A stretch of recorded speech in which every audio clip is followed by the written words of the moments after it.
Hello, everybody. Welcome to Late Night Football. Welcome to our match reaction show. It's finished. Arsenal won, Monaco won in the Emirates Cup, but Arsenal win on penalties 5-4. 5 out of 5 good penalties. It's penalties, isn't it? It's not. It's a preseason penalties. I don't want to spend too much time, and I didn't want to give too much credit to the goalkeeper for saving one penalty in a friendly. I mean, of course, he did very well, but I really wanted to. I mean, the story of the game shouldn't be about penalties. It really should be about the 90 minutes because that's what preseason is all about. It's about what you do in the 90 minutes, not in terms of results, but in terms of performances. And I think that's what we want to talk about.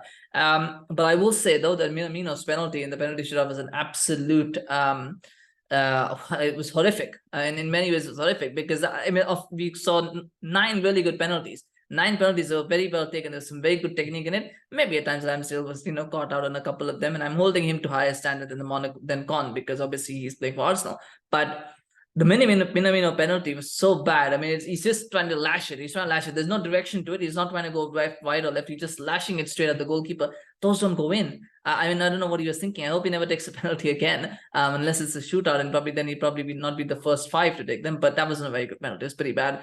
But in terms of the game itself, I thought it was a tale of missed chances from Arsenal, and they've escaped despite having so many good chances to win the game outright. Especially in that second half, there were so many good chances, and it just seemed like Arsenal couldn't get on the end of it. Or if they got on the end of it, they didn't pick the right shot, make the right decision. There was chances, for Martinelli, Trossard. I mean, Nketiah had a couple of chances in the first half where he probably should have made it 1-1 before he did score his goal.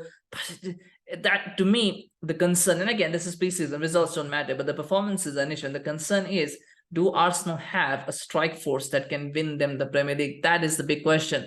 I don't think they've addressed the strike issue. I don't think Gabriel Jesus on his own is someone who's going to lead you to a Premier League title. I don't think Eddie Nketiah is someone who can, support Jesus in leading Arsenal to a Premier League title. Is Balogun the answer? Maybe, maybe not, but he hasn't been given much of a chance. So there are things to work out for Arsenal. If the goal is to challenge for the Premier League, I think there's still some things to work upon. If the goal is to finish top 4, I think Arsenal will finish top 4. That I think is pretty much set. But that strike force is a question mark for me. I thought Ramsdale was okay across the game. Again, nothing special, but I don't think Monaco really tested him too much at times. I mean, yet Ben Yedder should have done better in the first half when he had the chance, which it should have lifted much better, but Ramsdale saved that. There are a couple of other opportunities where I think Ramsdale stood top. Otherwise, he really didn't have much to do.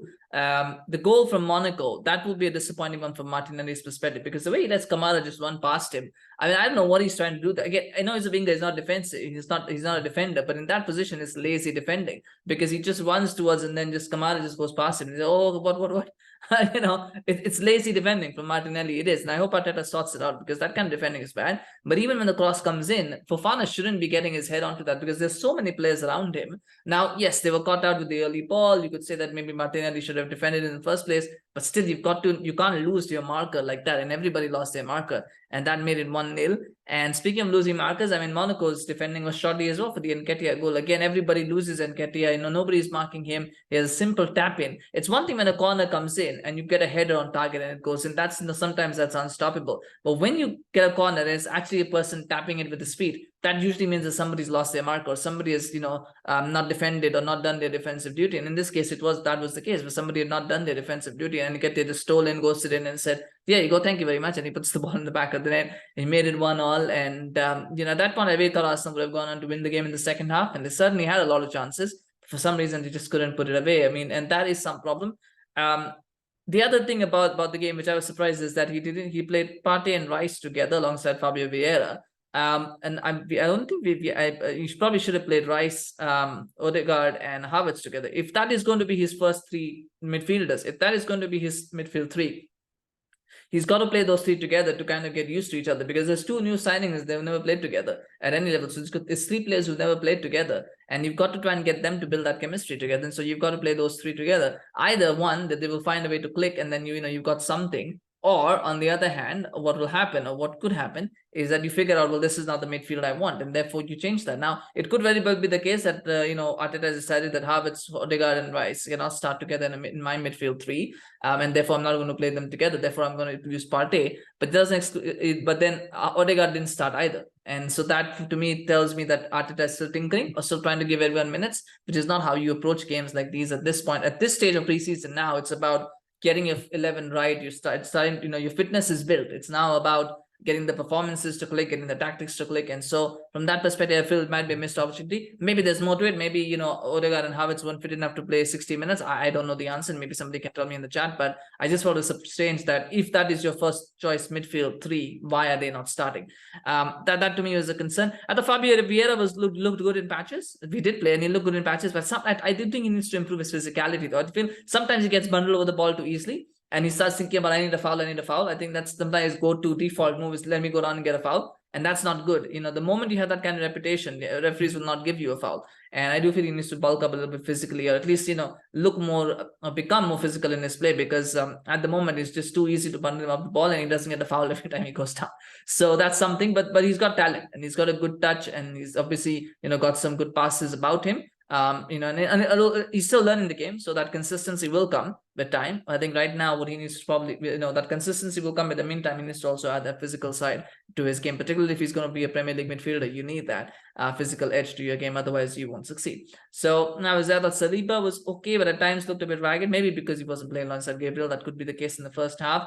But I mean, overall, I think, you know, Arsenal will be disappointed with the result. They'll be happy about their performance, aside from the performance in front of goal, because for the most part, I think Monaco troubled them on the counter. But Arsenal, aside from that goal and maybe a couple of other chances, Arsenal handled it pretty well. They handled it pretty well. You know, so obviously Monaco are not the standard of team that Arsenal are going to, you know, have as opposition for the title. Though that's going to be much sterner opposition, but still, you know, they gave a good account of themselves, and I think that will help Arteta build confidence, and that will give Arteta the impetus that he needs to go out and now make this team, you know, become better and get into the groove, so to speak. From Monaco's point of view, I mean, it's hard to make much of them, because I think their ceiling will be a top 3 finish to get into the Champions League spots next season. That's what their goal will be. Do they have a team that can do that? I mean, it's hard to say with Liga. It's so competitive beyond PSG that you just don't know who's going to finish where. I thought Ben Yedder looked a little bit off the pace. He should have probably scored in the second half. I mean, he had a good chance and he put it, you know, onto the post. Ramsdale went behind. So that was really a good chance for him to score. He probably should have scored in the first half as well when he was one-on-one and he, you know, made a mess of that chip shot. But I think he probably, you know, his touch was bad because he took it wider than he intended to. So he should have scored a couple. Golovin had a good chance, which he could have taken as well. So there were moments where I think they could have done better, Monaco. But again, you're playing against Arsenal. You're playing against a team that is much better than you, and I think they'll take a lot of heart from the fact that they kept it 1-1, and that they got 4 out of 5 penalties right. And you know, you can't ask for much more than that, even in preseason. So they'll be happy with that, and they'll look to build on that as well. But do Arsenal need David Raya on the basis of that? They can not that they need David Raya, but can David Raya be number 1 for Arsenal based on that performance from Ramsdale? I don't think yet. I think Ramsdale has done enough to keep number 1 for the time being, but I can see it happening. I can see it happening towards the end, to the later part of the season. I don't think it'll happen right away because I think he's still got something there. But there are obvious issues that need to be addressed in this game. But we'll see what happens. Anyway, share your thoughts, of course, on the game. Smash a like if you enjoyed this video. I always love reading your comments, of course, and thoughts. So please share that. Subscribe to our channel on YouTube. Follow us on Facebook, Twitter, Instagram. We're close to 340 subscribers. So help us get there. And we've got a couple. We might have one more match reaction coming up later because we've got a big game this evening, so I'll probably watch that one as well. So subscribe and stay tuned as videos drop. Thank you so much. Take care. We'll see you again soon. Bye-bye.